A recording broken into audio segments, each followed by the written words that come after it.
मुझे ये बताते हुए खुशी है कि आज दिल्ली सरकार की कैबिनेट की मीटिंग हुई जिसमें ऐसे कई महत्वपूर्ण फैसले लिए गए जो दिल्ली के लोगों के हित में हैं और दिल्ली के लोगों के जो रुके हुए काम हैं उनको फिर से शुरू करने के लिए हैं। सबसे पहला महत्वपूर्ण फैसला दिल्ली की इलेक्ट्रिक व्हीकल पॉलिसी को फिर से शुरू करने का है। जैसा कि आप सब जानते होंगे कि 2020 में जब दिल्ली की इलेक्ट्रिक व्हीकल पॉलिसी आई अगस्त 2020 में, तो दिल्ली पूरे देश में शायद one of the first states थी जो इतनी प्रोग्रेसिव इलेक्ट्रिक व्हीकल पॉलिसी लेके आई। इस पॉलिसी का क्या नतीजा हुआ?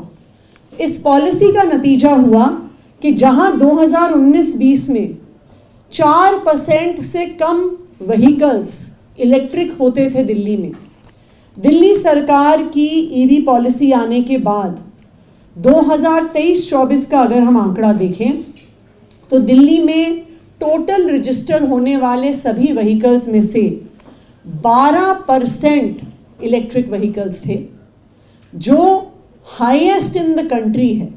यानी किसी भी और राज्य में इतना high percentage of electric vehicles registration नहीं था, नंबर 1। और ये नेशनल एवरेज जो 6% है उसका दुगना है।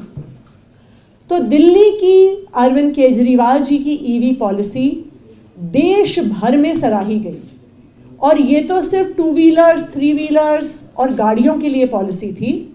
ईवी बसेस खरीदना तो इससे बिल्कुल अलग था।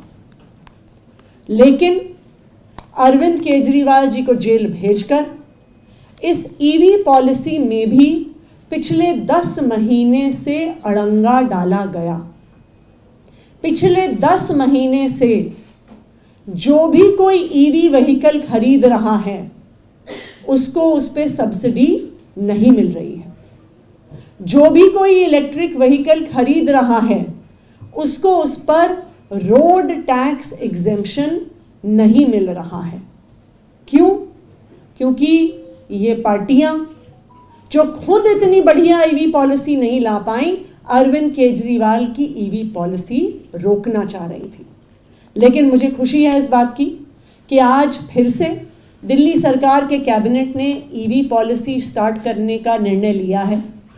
तो अगर कोई भी ऐसा व्यक्ति है जिसने 1 जनवरी 2024 के बाद इलेक्ट्रिक व्हीकल खरीदे हैं तो उनको जो सब्सिडी उस समय नहीं भी मिली थी, अब वो सब्सिडी हर उस 2 व्हीलर 3 व्हीलर के ओनर को दी जाएगी। दूसरी बात, जो भी अब इलेक्ट्रिक व्हीकल्स खरीदेगा, चाहे वो 2 व्हीलर हो 3 व्हीलर हो गाड़ी हो, उनको फिर से रोड टैक्स का एग्जेम्पशन दिया जाएगा।